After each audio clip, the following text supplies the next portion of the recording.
बुलगुड़ BDO को कार्यशैली संपूर्ण अगणतांत्रिक बीजेडी ए लड़ई पल्ली भुवनेश्वर पर्यंत चलिबो।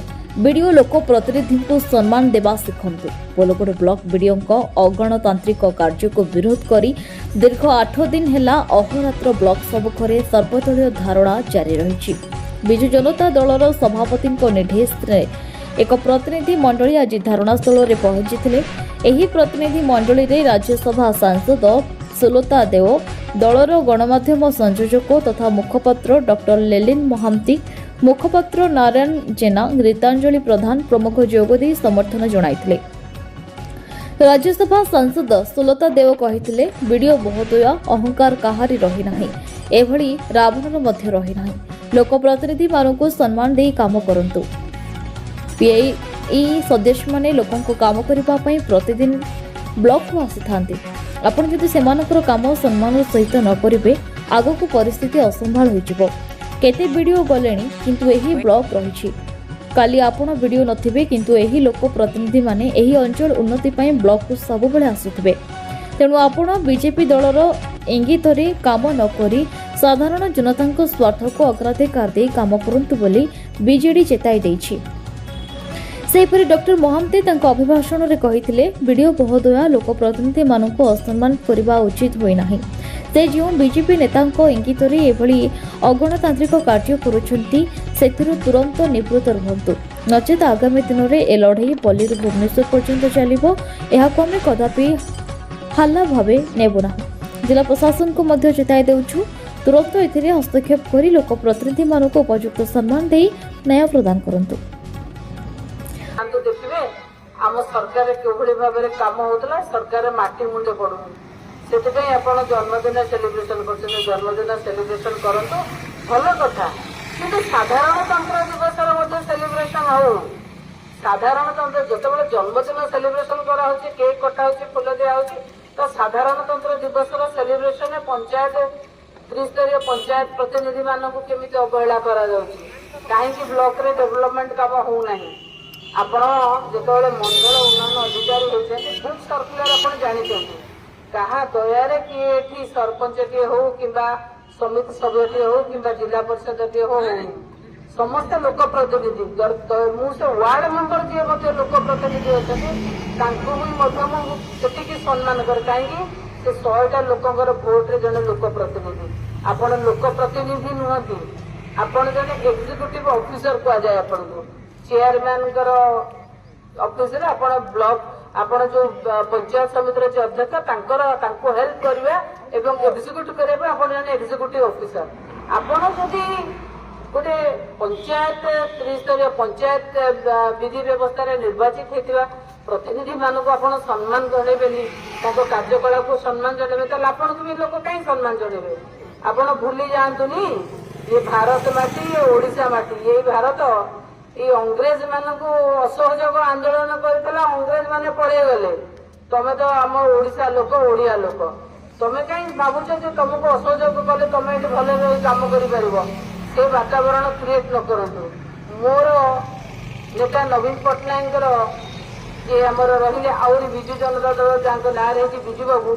सब बेले महिला को सम्मान दौते त्रिस्तरीय पंचायत आज विधि व्यवस्था महिलाटे आसिले भल कम कर जड़े महिला होना केमी महिलाटा होना समस्त सांगे लेकिन जापारना केमी लोक प्रतिनिधि मानक आप सांगे लेकिन जापारना क्या नहीं पारना कौ दल शुणु आज्ञा ए ब्लॉक पड़ी केते वीडियो गले जिला पड़ी केते जिलापाल गले यही राज्य पड़ी केते मुख्यमंत्री बदलले यही पंचायत मैंने अच्छा समस्त सरपंच भी बदलले आपण भी चिरस्थायी नुहत चिरदिन रही पारे बोलगढ़ ब्लॉक रे मन रखी था जो ब्लॉक को जातु सरपंच समिति सभ्य पंचायत व्यवस्था जो मान कम है से जमी लोक प्रतिनिधि कम करेंगे आपणकर कम है आप एक्जिक्यूटिव हिसाब से कम करेंगे आप जो जी कम कर आवश्यकता अच्छी से कह तुलसी 2 पत्र बासे आपणकर कार्यकलाप गंजाम कथा आम शुणिलु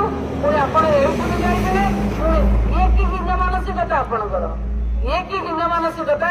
ଆପଣ ଏଠି କାମ କରିବେନି କି କରିବେ? ଅସହଯୋଗ ଆନ୍ଦୋଳନ କଥା ଆପଣ ମୋ ଭଳି ମଧ୍ୟ ଅନେକ ଥର ପଢିଥିବେ। ଅସହଯୋଗ ଆନ୍ଦୋଳନ ଯଦି ଆରମ୍ଭ ହୁଏ ଆପଣ ଏଠି କିଛି କାମ କରିପାରିବେନି, ବ୍ଲକ ଚଲେଇ ପାରିବେନି। ଆମର ନେତା ନବୀନ ପଟ୍ଟନାୟକ କେବେ ମଧ୍ୟ କୌଣସି ଅଫିସରକୁ କାମ କରିବାରେ ହିନ୍ଦ୍ରାଂଶ କୌଣସି ଦିନ ହସ୍ତକ୍ଷେପ କରିନଥିଲେ। ଅଫିସର କେମିତି, କିନ୍ତୁ ତା ମାନେ ନୁହେଁ ଯେ ଆପଣ ଲୋକପ୍ରତିନିଧି ମାନଙ୍କୁ ଅଣଦେଖା କରିବେ, ଲୋକପ୍ରତିନିଧି ମାନଙ୍କୁ ଅସମ୍ମାନ କରିବେ।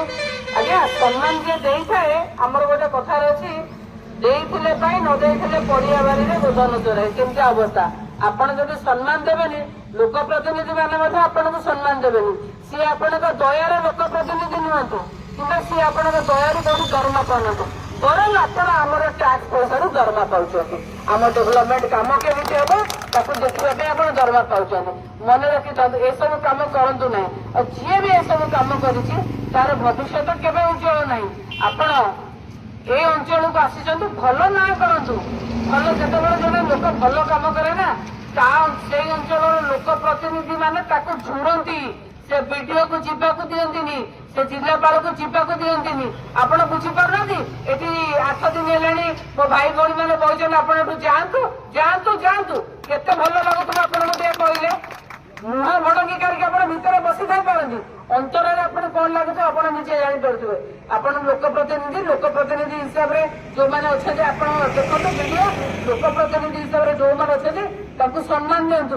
ପଞ୍ଚାୟତରେ କାମ ହଉ ଏବଂ ଯାହା ବିଧି ବ୍ୟବସ୍ଥା ଅଛି, ସର୍କୁଲାର ଯାହା ଅଛି ତାକୁ ସମ୍ମାନ ଦିଅନ୍ତୁ। ମନେ ରଖିଥାନ୍ତୁ ଆଜ୍ଞା, ଏ ରାଜ୍ୟ, ମୁଁ କହିଲି, ଏ ରାଜ୍ୟରେ ମୁଖ୍ୟମନ୍ତ୍ରୀ ବି ମଧ୍ୟ କ୍ଷଣସ୍ଥାୟୀ, ଏ ରାଜ୍ୟରେ ବିଡିଓ ବି ମଣ୍ଡଳ ଅଧିକାରୀ ବି କ୍ଷଣସ୍ଥାୟୀ, ଏଠି ଜିଲ୍ଲାରେ ଜିଲ୍ଲାପାଳ ବି କ୍ଷଣସ୍ଥାୟୀ। ଆପଣ ଯୋଉ ଲୋକମାନେ ଏ ଅଞ୍ଚଳରେ ଅଛନ୍ତି, ସମସ୍ତଙ୍କ ଏଠି ଏତେ ବୟୋଜ୍ୟେଷ୍ଠ ଲୋକ ଅଛନ୍ତି, ବରିଷ୍ଠ ଲୋକ ଅଛନ୍ତି, ସେ କାହିଁ ଆଜି 8 ଦିନ ହେଲା ଆପଣଙ୍କ ବିରୁଦ୍ଧରେ ବସିଛନ୍ତି? ଆପଣ କଣ ତାଙ୍କର କ୍ଷତି କରିଛନ୍ତି? ନା, ଆପଣ କୋଉଠି ନା କୋଉଠି ବୁକ୍ ସର୍କୁଲାରକୁ ମାନୁନାହାନ୍ତି, ଆପଣ ନିୟମ ବହିର୍ଭୂତ କାମ କରୁଛନ୍ତି। ଆଜ୍ଞା, ସରକାରୀ ଦଳର ହାତ ବାରିଶି ହେଇକି କାମ କରିବା ଛାଡି ଦିଅନ୍ତୁ। ଆମେ କେତେ ଦଳ ଦେଖୁଛୁ ଆଜ୍ଞା, ଏ ଦଳ ହାତ ବାରିଶି ହେଇକି ଯିଏ କାମ କରିଛି ତା ଭବିଷ୍ୟତ ସବୁବେଳେ ଅନ୍ଧାର ହେଇଛି। ଆଉ ମନେ ରଖିଥାନ୍ତୁ, ଆଜି ବି ଲୋକପ୍ରତିନିଧି ମାନେ ଯୋଉମାନେ ପଞ୍ଚାୟତରେ ଅଛନ୍ତି, କାଲି ବି ଲୋକପ୍ରତିନିଧି ମାନେ ଥିବେ, ଆଉ ଯେବେ ମଧ୍ୟ ଦେଖିବେ ଭବିଷ୍ୟତରେ ମଧ୍ୟ ଲୋକପ୍ରତିନିଧି ମାନେ ହିଁ ରାଜ କରିବେ। ଆପଣ ନୁହନ୍ତି, ଆପଣ ସବୁଦିନ ସେଇ ଏକ୍ଜିକ୍ୟୁଟିଭ ଅଫିସର ହିସାବରେ କାମ କରିବେ। ଆଉ ତାର ଦାୟିତ୍ୱ ହଉଛି, ଯେତେବେଳେ ଜଣେ ସରପଞ୍ଚ, ସମିତି ସଭ୍ୟ, ଜିଲ୍ଲା ପରିଷଦ କିମ୍ବା ଲୋକପ୍ରତିନିଧି, ସାଧାରଣ ଲୋକ ଗ୍ରିଭାନ୍ସ ନେଇକି ଆସୁଛି, ତା କଥା ମଧ୍ୟ ବୁଝିବା କଥା ଆପଣ, କିନ୍ତୁ ଆପଣ ତାହା କରୁନାହାନ୍ତି। ଅତ୍ୟନ୍ତ ଲଜ୍ଜାଜନକ ଏବଂ ଦୁଃଖଦ କଥା। ଏ କଥା ଏତେ ମନେ ରଖିଥାନ୍ତୁ। ଆମେ ଏମାନଙ୍କ ସାଙ୍ଗରେ ଅଛୁ। ଏ ଲଢେଇ ଏଇଠି ସରିବନି, ଏ ଲଢେଇ ଆଗକୁ ମଧ୍ୟ ଜାରି ରହିବ। ଆପଣ ବେଳ ଥାଉ ଥାଉ ନିଜକୁ ସୁଧାରି ନିଅନ୍ତୁ ଏବଂ ଥରେ ଚିନ୍ତା କରନ୍ତୁ। ଆପଣ ଜଣେ ମହିଳା, ଥରେ ନିଜକୁ ଆତ୍ମସମୀକ୍ଷା କରନ୍ତୁ। ଆପଣ ଭଲ ପାଇବାର ପାତ୍ର ହେବାକୁ ଚାହାନ୍ତି ନା ଘୃଣାର ପାତ୍ର ହେବାକୁ ଚାହାନ୍ତି? ଯାହା ହବ ସେଟା ଆପଣ ଭାବେ। କଏନର ଦିଟା ପାଖ ଅଛି, ଯେମିତି ରାତି ଦିନ ସେମିତି। ଭଲ ହେଇକି ଭଲ ହେବାକୁ ଚାହାନ୍ତି ନା ଖରାପ ହେଇକି ନା ଯୁଆଡେ ଯିବ ଖରାପ ନା ଖରାପ ରେକର୍ଡ ସେଇଟା କରିବାକୁ ଚାହାନ୍ତି? ସେଟା ଆପଣଙ୍କ ଉପରେ ନିର୍ଭର କରେ। ଆଶା କରିବି ଯୋଉ ଲୋକ ପ୍ରତିନିଧି ମାନେ ଏଠି ଅଛନ୍ତି, ଜନପ୍ରତିନିଧି ମାନେ, ସେମାନଙ୍କ କଥାକୁ ଗୁରୁତ୍ୱ ଦିଅନ୍ତୁ, ଗୁରୁତ୍ୱର ସହିତ ନିଅନ୍ତୁ। ଏମିତି ହାଲୁକା ଭାବରେ ନିଅନ୍ତୁ। ଯିଏ ଜନପ୍ରତିନିଧି କି ହାଲୁକା ଭାବରେ ନେଇଛି ତାର କୌଣସି ଭବିଷ୍ୟତ ଭଲ ରହିନାହିଁ, ତା ଭବିଷ୍ୟତ ଅନ୍ଧକାର ହେଇଯାଉଛି। ସମସ୍ତଙ୍କୁ ପୁଣି ଥରେ ମୁଁ ଆଉ ଥରେ ସମସ୍ତଙ୍କର କହିବି ଯେ ଭୁବନେଶ୍ୱରରୁ ସ୍ୱତନ୍ତ୍ର ପ୍ରତିନିଧି ଦେବାଶିଷ ଦାସଙ୍କ ରିପୋର୍ଟ, ନ୍ୟୁଜ ଉପାନ୍ତ ଖବର।